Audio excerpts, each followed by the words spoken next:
Imaginez un contrat. Un contrat vous liant à un partenaire qui ne tiendrait aucun de ses engagements. Un contrat où vous devez tout et votre partenaire ne doit rien. Mais un contrat dont vous continuez pourtant à respecter scrupuleusement l'esprit et la lettre. Un tel contrat existe. C'est l'accord franco-algérien du 27 octobre 1968. L'excellent rapport d'information que notre collègue Charles Rodwell a consacré à cet accord de 1968 évoque à son propos un véritable statut de l'Algérien en France, extrêmement dérogatoire au droit commun. Extrêmement dérogatoire, c'est d'abord vrai en matière de prestations sociales. Un étranger, selon le droit commun, doit résider 5 ans en France pour toucher le RSA, les allocations familiales ou une prime d'activité. Pour un Algérien, cette exigence disparaît. Un étranger doit résider 10 ans avant de bénéficier du minimum vieillesse. Un Algérien, lui, y a droit au bout d'1 an. Ce régime dérogatoire concerne aussi le franchissement des frontières. Les Algériens peuvent s'absenter 3 ans de France, sans perdre leur titre de séjour contre 6 mois pour les autres étrangers. Il est possible de retirer un titre de séjour à un étranger qui trouble l'ordre public ou pratique la polygamie. Ce n'est pas possible pour un Algérien. Autre dérogation au droit commun, le regroupement familial. Un Algérien peut faire venir sa famille en ne gagnant que la SMSC, en incluant les aides sociales, là où le droit commun exige bien davantage. Plus étonnant encore, dans certains domaines, l'accord de 1968 avantage les Algériens par rapport aux Français. Par exemple, lorsqu'un étudiant algérien veut ouvrir un commerce, l'administration n'a pas le droit de vérifier la réalité de l'entreprise créée, alors qu'elle le peut pour un étudiant français. On nous dira, c'est le prix à payer pour l'intégration. Le rapport Rodwell prouve le contraire. Le taux de chômage des Algériens est plus du double du taux national. Le taux d'emploi des immigrés algériens est inférieur de 14 points à la moyenne française. Près de 40% des Algériens de plus de 15 ans ne sont ni en emploi ni en études. Beaucoup vivent des aides sociales, les femmes algériennes sont inactives à plus de 50%. Avec le contrat de 1968, nous avons créé une filière d'immigration à part entière et des trappes à pauvreté intergénérationnelle. Le taux d'emploi des descendants d'immigrés algériens est encore plus bas que celui de leurs parents. C'est une pompe aspirante pour l'immigration et une pompe expirante pour nos finances publiques. Ce régime dérogatoire entraîne aussi des effets choquants. Par cet accord, la France accepte la kafala, une norme du droit islamique qui facilite le regroupement familial en plaçant des enfants algériens sous l'autorité de proches, pouvant ainsi les faire venir. Comment peut-on interdire les signes religieux à l'école et dans le même temps appliquer la kafala pour plaire à un autre État? Cette anomalie bafoue notre laïcité. Si vous êtes sincèrement laïque, vous devez voter pour abroger ce texte. Sinon ne venez plus jamais parler de laïcité. Sur le plan sécuritaire, le déséquilibre est tout aussi clair. En 10 ans, le nombre d'Algériens dans nos prisons est passé de moins de 2000 à plus de 4000, soit plus 177%. Autant de délinquants qui devraient être envoyés dans leur pays après leur peine.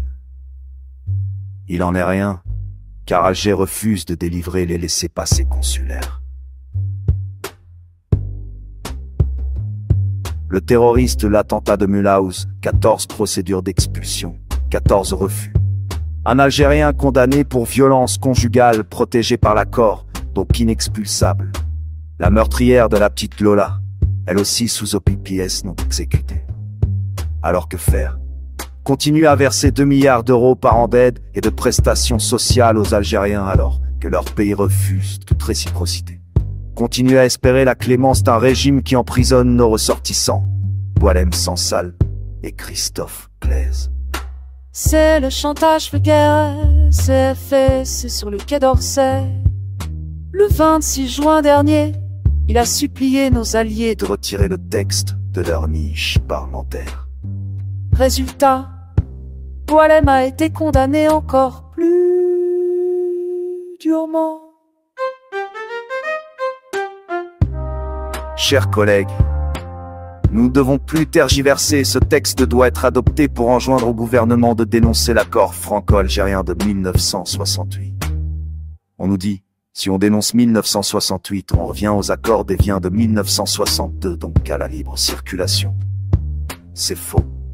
En droit international, la dénonciation d'un traité bilatéral ne ressuscite pas automatiquement les traités antérieurs. L'article 59 de la Convention de Vienne le prévoit clairement.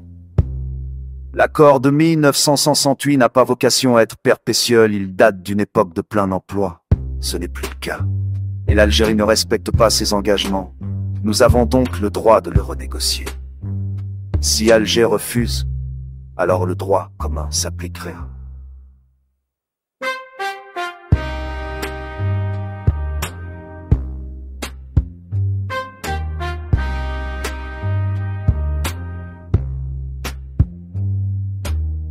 Notre démarche est soutenue par 66% des Français.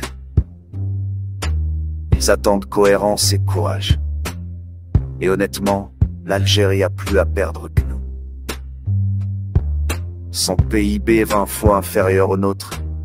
Elle ne peut pas se passer des visas pour ses élites, ni des flux financiers liés à la France. Nous devons donc dénoncer cet accord. Pas par hostilité envers le peuple algérien, mais par respect pour lui. Les Algériens ne doivent plus être des étrangers à part, mais des étrangers à part entière.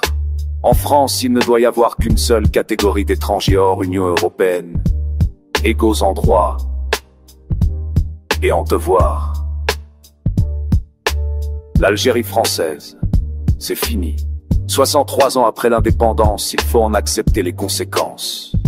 Traiter l'Algérie comme les autres pays, ni mieux ni moins bien. Cette dénonciation n'est pas une fin en soi. C'est un signal, la France veut normaliser ses relations avec l'Algérie. Plus aucun visa tant que Boualem Sansal et Christophe Glaise ne seront pas libérés. Plus aucun visa sans OQTF exécuté. Donnant. Désormais. Et à ceux qui crient au populisme ou à la démagogie, vous vous trompez. Ce que je propose, c'est que la France se respecte en se faisant respecter. Enfin, je m'adresse à mes collègues. Aux Républicains, voterez-vous en cohérence avec Bruno Retailleau, au Modem? Suivrez-vous Froissant, Bellhomme, Rudiane, Mittalem et Sissi pour Omer Lacroix? Je s'amusais. Désarmirant, c'est les voir, Fidic, si tu l'es aussi, Bléfrefois. Pas trop miste. Refonte pour trop d'une longine daté à taille, j'ai que le quise mangite et qu'en sac de la France était d'avoir l'encoire, pire être en père. De la fermeté à semer.